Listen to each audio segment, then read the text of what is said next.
I'd like to address council. Please approach the lectern. Thank you, Mr. Depaul. Honorable, how are you tonight? Doing okay. All right, ladies and gentlemen, I'm Joe Depaul, 1818 East Yellowstone. You know, it's funny that you all came up.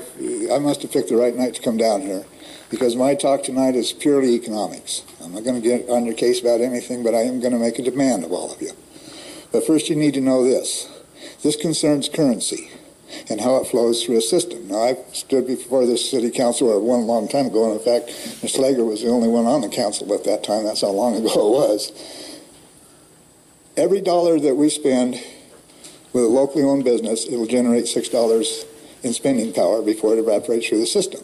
Every dollar we spend out of state owned, like Walmart or something, it will only generate $5. There's a dollar difference. So every time we spend a dollar with somebody that's not locally owned, we cost our community $1.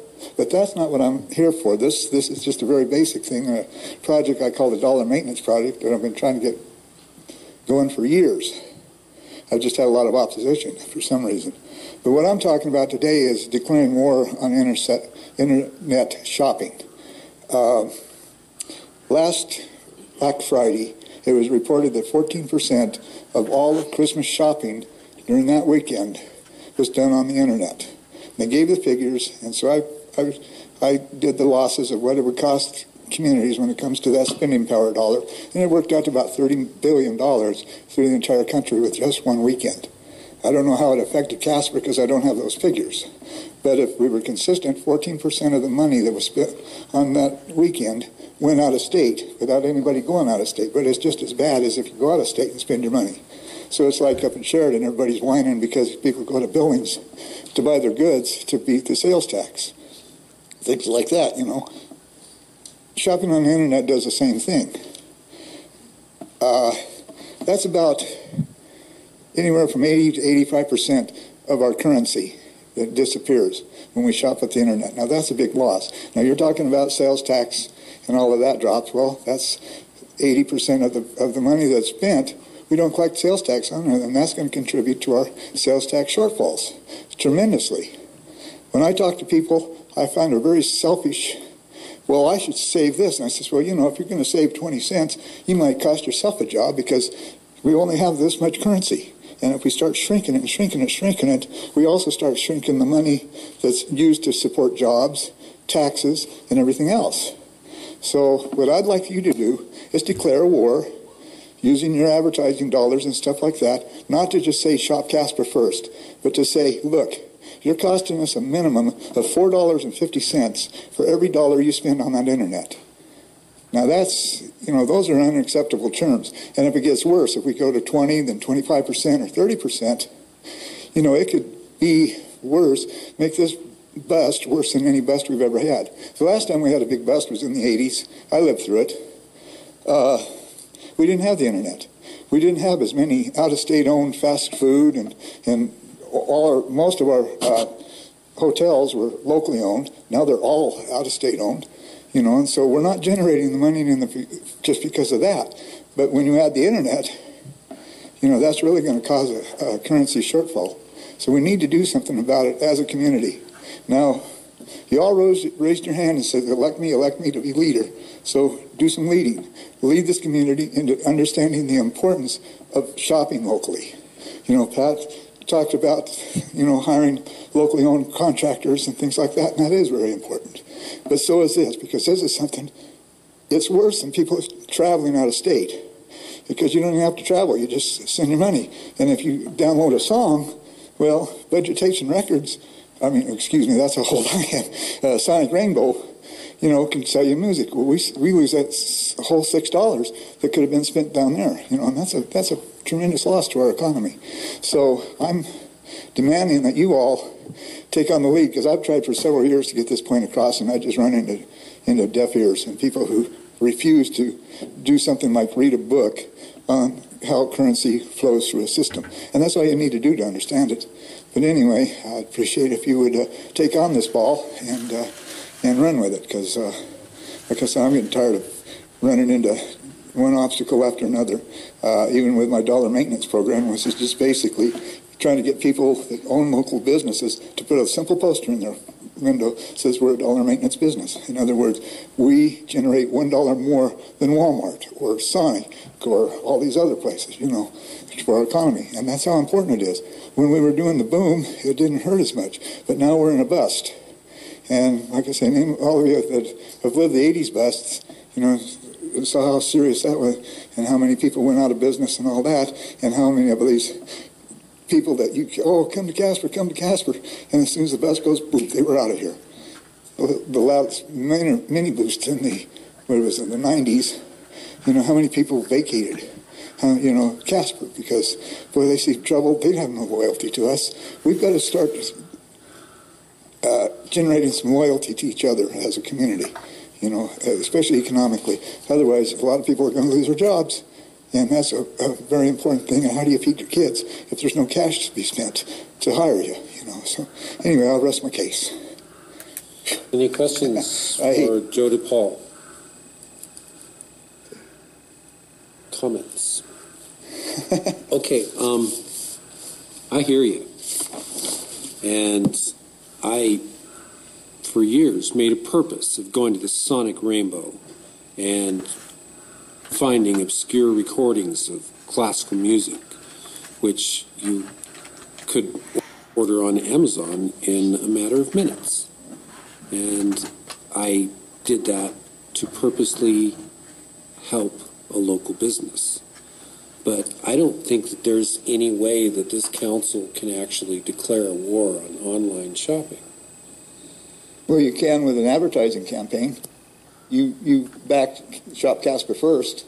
It's the same thing. It's just more detail. It's just more information beginning about exactly why it's important. See, Casper first failed to do that. So did 307. You know, they failed to show the people exactly how devastating that can be. And so you've got the advertising budget to do something like that. And that's what I mean by declaring war with an advertising campaign. I don't expect, I mean, it'd be illegal for you to try to pass an ordinance. You know, I'd be down on your case anyway about that. I said, where do you...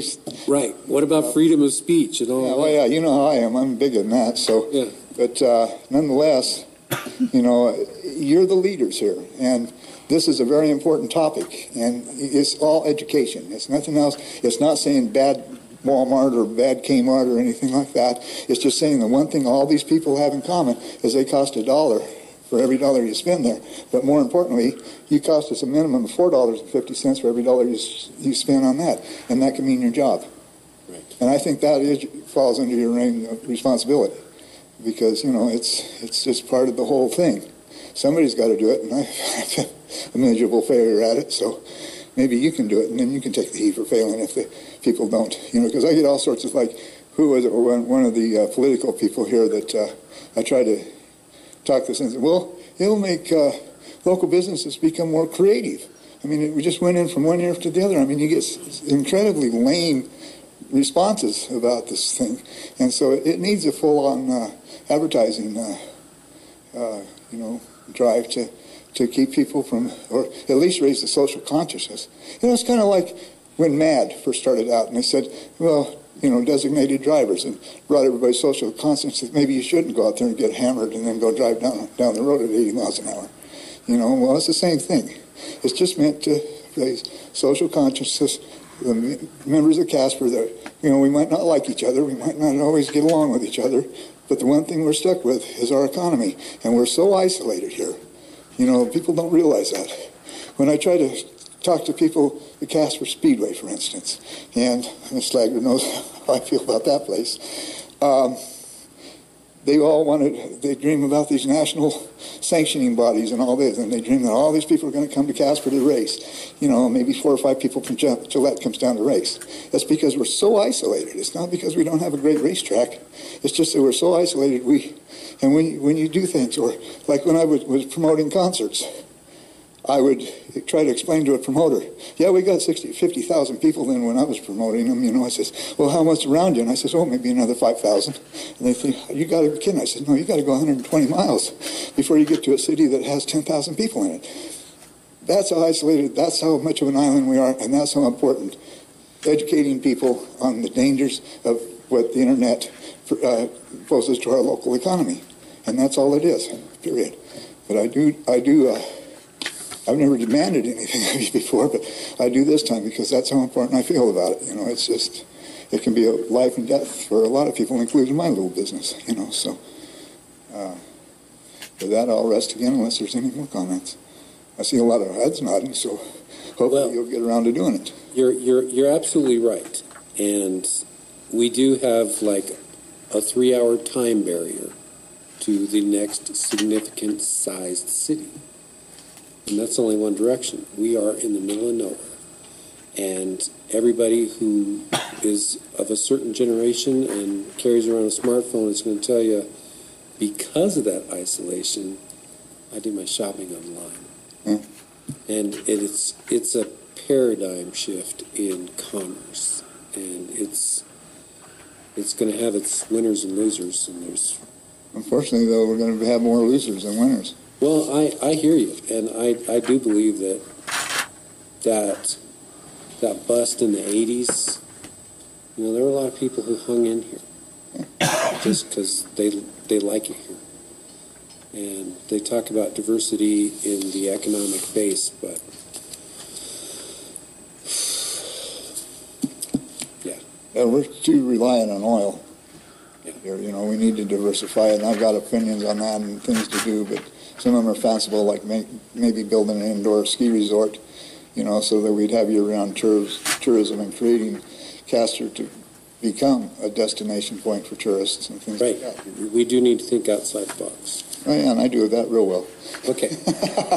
Anyway, if that's it, then I'll let you all go home. It's NICS is on tonight, I guess, so we got to go home. Thank you, Mr. Depaul. Anyone else care to address council?